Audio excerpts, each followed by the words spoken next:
Assalamualaikum warahmatullahi wabarakatuh. Perkenalkan nama saya Muhammad Rafiq Hidayat, mahasiswa Magister Sains Manajemen Fakultas Ekonomika dan Bisnis Universitas Gadjah Mada. Pada kesempatan kali ini saya akan mempresentasikan tesis saya yang berjudul Insider Trading pada saat track isu di Bursa Efek Indonesia, yang dibimbing oleh Profesor Dr. Eduardus Tendilelin MBA. Adapun latar belakang dalam penelitian ini terkait dengan insider trading. Insider trading merupakan salah satu bentuk umum dari misconduct financial market. Insider trading didefinisikan sebagai perdagangan saham yang dilakukan oleh orang dalam perusahaan, yakni manajer, pemegang saham mayoritas, bahkan karyawan yang menerima informasi bersifat rahasia untuk keuntungan pribadinya.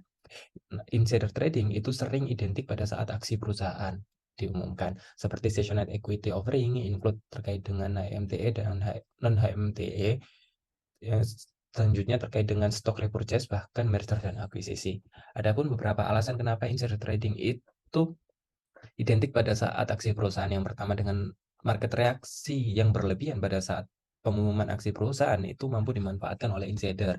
Dengan meningkatnya likuiditas, maka insider akan mampu merealisasikan return yang didapatkannya dari kesalahan penilaian atau kesalahan mispricing yang dilakukan oleh outsider sebab terjadinya asimetris informasi antara investor. Nah, selain itu, insider trading itu memiliki dampak negatif, yakni yang pertama tentunya mencederai integritas di pasar modal. Yang kedua, insider trading itu mampu menurunkan kinerja saham dalam jangka panjang.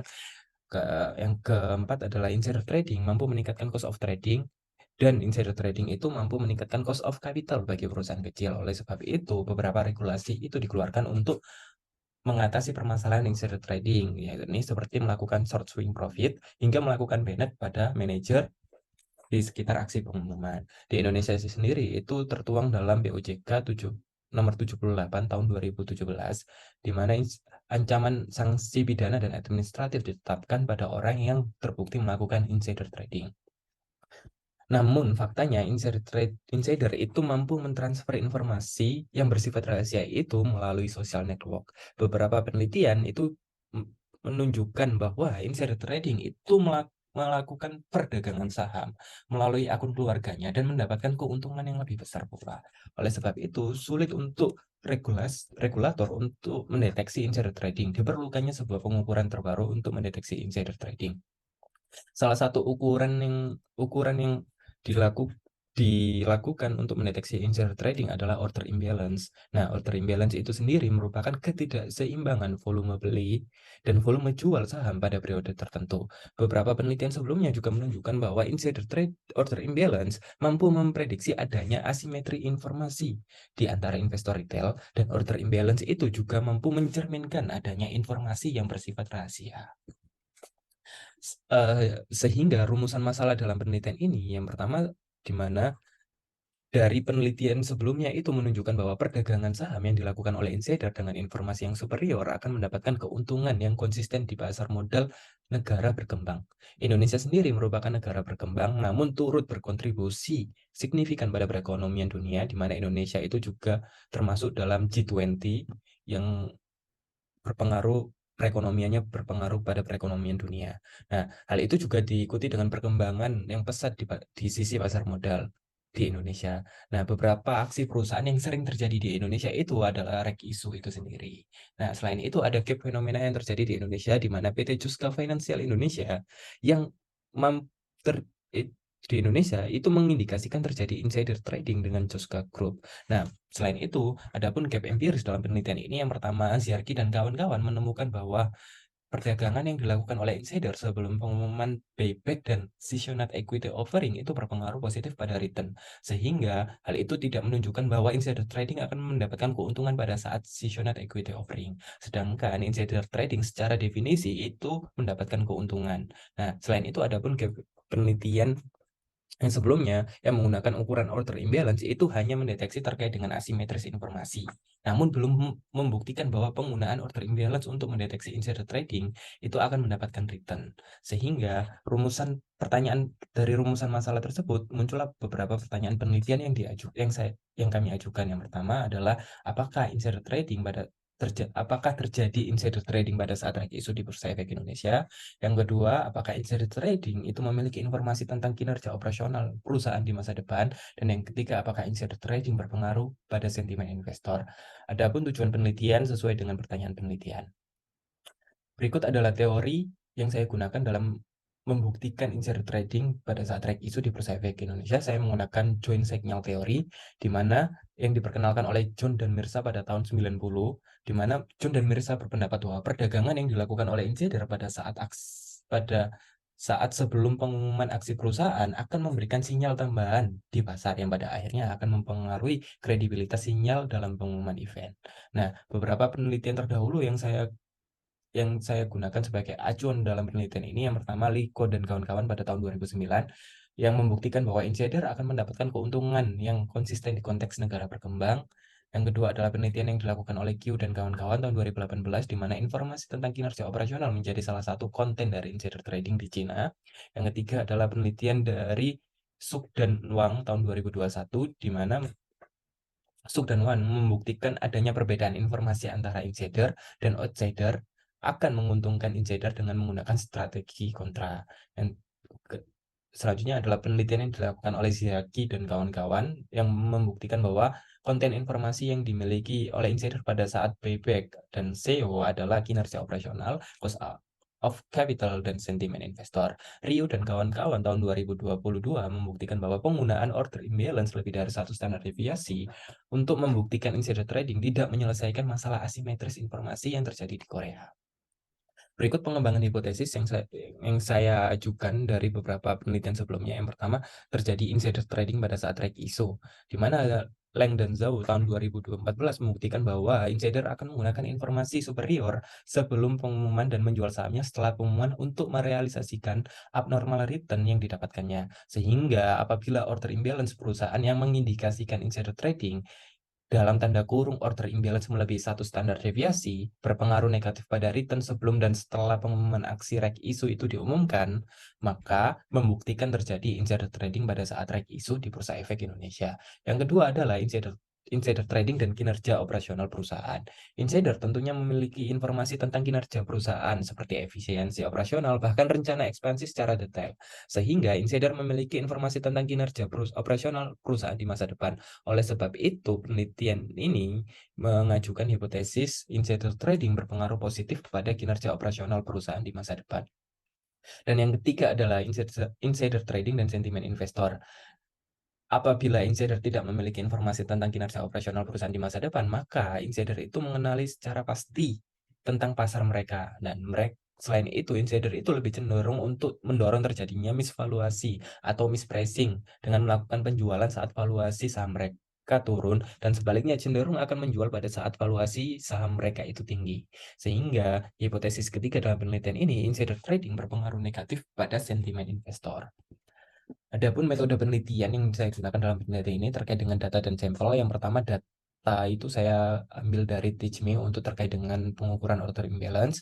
Yang kedua adalah Thomson Reuters untuk beberapa data pasar dari perusahaan itu sendiri. Osiris untuk memastikan terkait dengan reg isu, dan KCI untuk memastikan terkait dengan reg isu itu sendiri. Metode pemilihan sampel yang saya gunakan adalah purposive sampling, di mana saya menerapkan beberapa kriteria yang termasuk yang menjadi kriteria dalam penelitian saya, dan hasilnya saya mendapatkan 96 perusahaan yang menjadi sampel penelitian saya.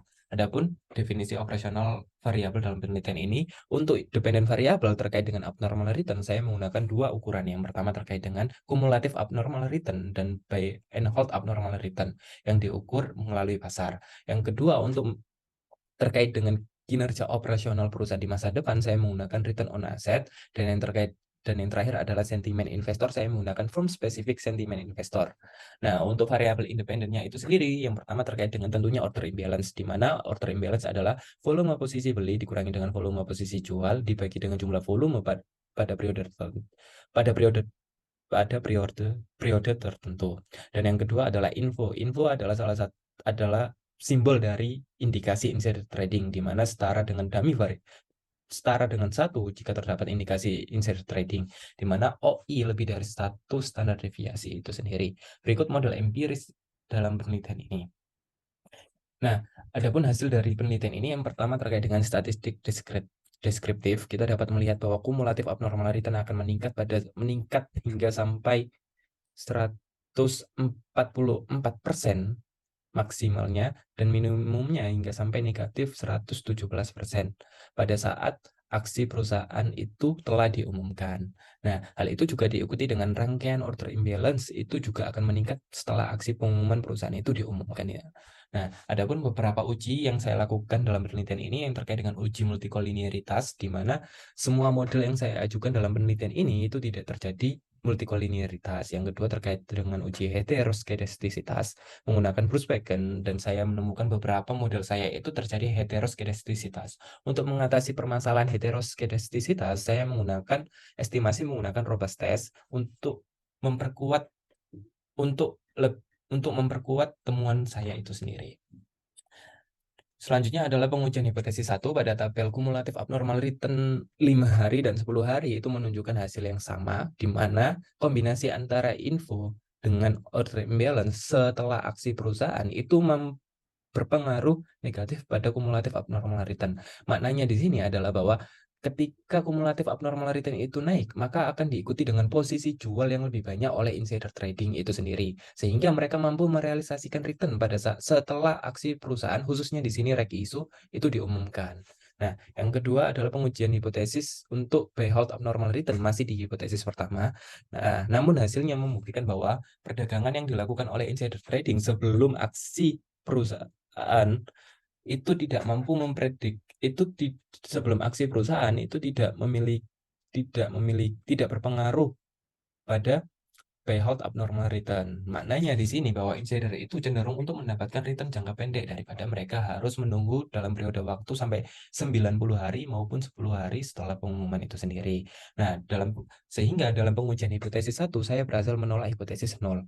Nah, yang kedua adalah pengujian di hipotesis 2 di mana insider trading perdagangan yang dilakukan oleh insider trading sebelum aksi perusahaan itu diumumkan, khususnya dalam ini reg issue, itu tidak mampu memprediksi kinerja operasional di masa depan. Sehingga di hipotesis 2, saya gagal menolak hipotesis 0. Dan yang ketiga adalah terkait dengan sentimen investor, di mana kombinasi antara info dan order imbalance setelah pengumuman aksi perusahaan itu mampu berpengaruh negatif signifikan pada sentimen investor setelah pengumuman aksi perusahaan itu sendiri. Kesimpulannya adalah kesimpulan pengujian hipotesis penelitian H1 membuktikan bahwa terjadi insider trading pada saat reg issue di Bursa Efek Indonesia. H2 terkait dengan insider trading memiliki informasi tentang kinerja operasional perusahaan di masa depan itu ditolak, dan H3 adalah insider trading berpengaruh negatif pada sentimen investor itu diterima. Nah, ada pun beberapa diskusi dalam penelitian ini yang terkait dengan insider trading pada saat reg issue di Bursa Efek Indonesia. Beberapa penelitian sebelumnya yakni Rogoff 1964 dan Finerty 1976 berhasil menemukan bahwa insider akan mendapatkan abnormal return dengan menggunakan strategi kontra. Strategi kontra dalam penelitian ini dapat dilihat pada rangkaian order imbalance bagi perusahaan yang mengindikasikan insider trading berpengaruh negatif pada abnormal return jangka pendek. Hal tersebut menggambarkan bahwa insider akan mengambil posisi jual setelah pengumuman reg issue yang menyebabkan nilai CAR semakin tinggi untuk merealisasikan abnormal return yang didapatkannya. Yang kedua adalah insider trading dan kinerja operasional di masa depan. Dalam hal penelitian ini tidak mengherankan bahwa insider trading itu tidak mampu memprediksi kinerja operasional di masa depan sebab mereka tidak involve langsung pada perusahaan tersebut, melainkan mereka hanya mendapatkan informasi yang bersifat rahasia, khususnya terkait dengan reg issue kapan reg issue itu diumumkan. Selain itu, motivasi insider melakukan perdagangan sebelum aksi perusahaan itu lebih cenderung untuk memanfaatkan kesalahan mispricing yang terjadi di pasar pada saat reg issue itu sendiri. Nah, insider cenderung untuk mengeksploitasi kesalahan tersebut daripada harus memberikan tambahan sinyal di pasar tentang kinerja operasional di masa depan. Dan yang terakhir adalah insider trading dengan firm specific sentimen investor, di mana sentimen investor pada perusahaan atas pengumuman reg issue juga dipengaruhi perdagangan yang dilakukan oleh insider. Tingkat overbought dan oversold akan semakin meningkat pergerakan Naiknya harga saham, likuiditas, dan ekspektasi investor yang tinggi akan dimanfaatkan oleh insider. Pada akhirnya akan mempermudah insider dalam merealisasi abnormal return yang didapatkannya itu sendiri. Simpulan dalam penelitian ini, yang pertama, hasil penelitian ini menemukan bahwa insider trading pada saat track isu di Bursa Efek Indonesia. Hal tersebut dapat dilihat dengan melakukan interaksi antara order imbalance dan indikasi insider trading, di mana order imbalance lebih dari satu standar deviasi berpengaruh negatif signifikan pada abnormal return, khususnya di jangka pendek.